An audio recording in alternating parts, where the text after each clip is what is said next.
ఈరోజు మీ అందరిని చూస్తే ఇంత ఉత్సాహానికి కారకులైనటువంటి గజల్ శ్రీనివాస్ గారు ప్రత్యేకంగా ఆయన అభినందిస్తున్నా.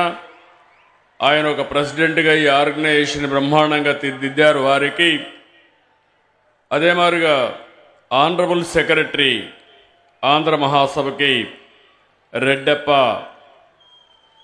ద్రవిడ గారికి, అదే మాదిరిగా ఆనరబుల్ కన్వీనర్ ఆంధ్ర మహాసభకి రామచంద్రరాజు గారు, స్థానిక శాసనసభ్యురాలు గల్లా మాధవి గారు, రామాంజనేయులు గారు ఈరోజు ఇంత ఉత్సాహంగా, మామూలుగా సినిమా ప్రోగ్రాం అంటే ఇంత ఉత్సాహం చూపిస్తారు, కానీ ఈరోజు మీరు చూస్తే 3వ ప్రపంచ తెలుగు మహాసభల కోసం ఎంత పెద్ద ఎత్తున తరలి వచ్చిన మీ అందరికీ మనస్ఫూర్తిగా అభినందనలు, ధన్యవాదాలు, మనస్ఫూర్తిగా కృతజ్ఞతలు. సంక్రాంతి కంటే ముందు వచ్చిన మన అమ్మ భాష పండుగ ఇది.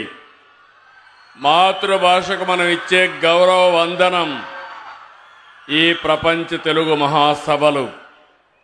ఈ మహత్తర కార్యక్రమాన్ని తలపెట్టిన ఆంధ్ర సారస్వత పరిషత్తుకు అభినందనలు.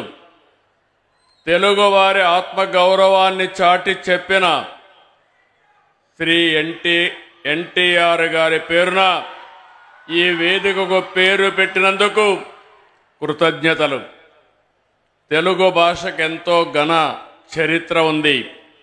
వందలాది భాషలున్న మన దేశంలో కేవలం 6 భాషలకు మాత్రం ప్రాచీన హోదా లభించింది. అందులో తెలుగు ఉండడం మనందరికీ గర్వకారణం. హిందీ, బెంగాలీ, మరాఠీ తర్వాత దేశంలో ఎక్కువ మాట్లాడే భాష తెలుగు భాష. ప్రపంచం మొత్తం మీరు చూస్తే దగ్గర 10 కోట్ల మంది తెలుగు మాట్లాడుతున్నారు. ఈరోజు ఈ మీటింగ్కి 40 దేశాల నుంచి ప్రతినిధులు వచ్చారంటే వారందరికీ స్వాగతం పలుకుతున్నా. ఆంధ్రప్రదేశ్ రాష్ట్ర ప్రభుత్వం తరపున చెప్పి మరొక్కసారి విజ్ఞప్తి చేస్తున్నా. ఇలాంటి సభలు తెలుగు భాష పరిరక్షణకు, గొప్పతనాన్ని చాటేందుకు ఉపయోగపడతాయి.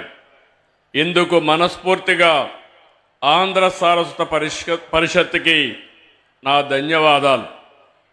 పెద్దలందరూ మాట్లాడారు, అనేక విషయాలు చెప్పారు.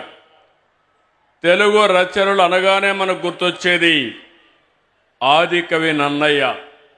ఆయన రాసిన మహాభారతం, కవిత్రయం నుంచి అష్టదిగ్గజాల వరకు, గురజాడ నుంచి శ్రీ దాశరథి వరకు ఎందరో మహానుభావులు తెలుగు భాషకు పనిచేశారు.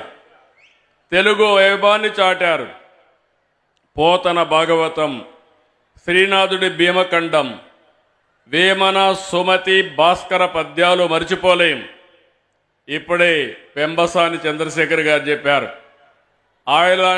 ఆయన ఏ విధంగా అయితే పిల్లలు పెంచుతున్నారో అదేవిధంగా అందరం కానీ పిల్లల్ని పెంచగలిగితే తెలుగు భాష ఎక్కడికి పోదు, ప్రతి ఇంట్లో ఉంటుంది. ప్రపంచంలో మనం ఎక్కడున్నా మన భాష శాశ్వతంగా ఉంటుందని చెప్పి కూడా నేను మీకు తెలియజేస్తున్నా. అన్నమయ్య, రామదాసు, వెంగమాంబ, మొల్ల ఇలా భక్తి మార్గంలోనూ తెలుగుకు వన్నె తెచ్చారు. తెలుగును విశ్వవ్యాప్తం చేశారు.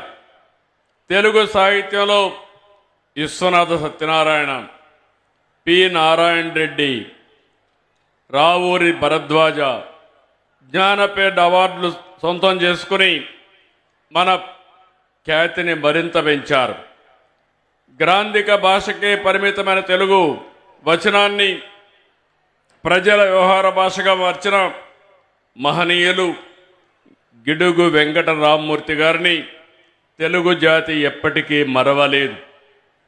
నేను తెలుగువాడని, నాది తెలుగుదేశం అని చాటి చెప్పిన ఏకైక నాయకుడు నందమూరి తారక రామారావు గారు.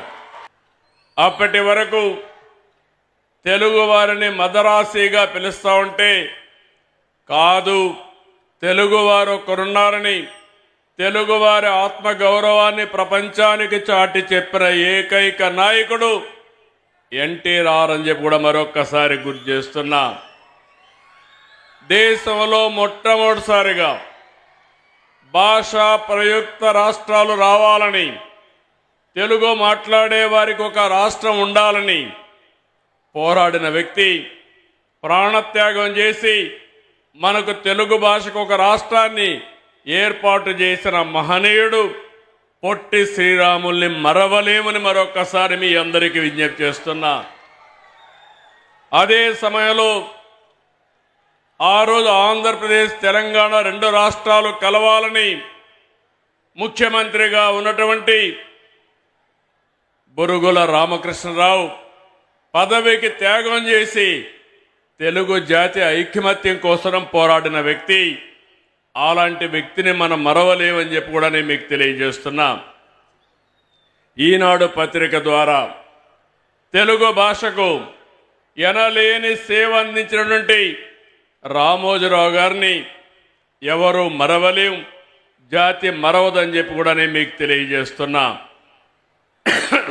నేడు వారి వారసులు మనందరం గుర్తుపెట్టుకోవాల్సిన అవసరం ఉంది. ఈ జాతి ఔన్నత్యం శాశ్వతంగా ఉండాలంటే మనం భాషను కాపాడుకోవాల్సిన అవసరం ఉంది. ఇంకో పక్క ఈ దేశం యొక్క దశ దిశ మార్చిన వ్యక్తి, ఆర్థిక సంస్కరణలు తీసుకొచ్చిన వ్యక్తి పివి నరసింహారావు గారు కూడా ఈ తెలుగు గడ్డ మీద పుట్టడం మన అదృష్టం అని చెప్పి మీ అందరికీ విజ్ఞప్తి చేస్తున్నారు. ఇటాలియన్ యాత్రికుడు నికోలో డి కాంటే తెలుగుని ఇటాలియన్ ఆఫ్ ది ఈస్ట్గా అన్నారు. తమిళ కవి సుబ్రహ్మణ్య భారతి సుందర తెలుంగై అని కీర్తించారు. మన ప్రాస, యాస, మన సందులు, సమాసాలు, మన సామెతలు, పొడుపు కథలు అన్నీ కూడా మనకే ప్రత్యేకం. అందుకే శ్రీకృష్ణదేవరాయలు ఆ రోజు చెప్పారు, దేశ భాషలందు తెలుగు లెస్స.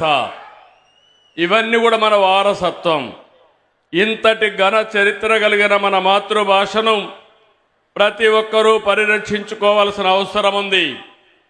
తమిళనాడు, కర్ణాటక, ఒరిస్సా, బెంగాల్లో కూడా తెలుగు చదివేవారు ఎక్కువ మంది ఉన్నారు. దేశంలో జాతీయ భావన పెరగాలి.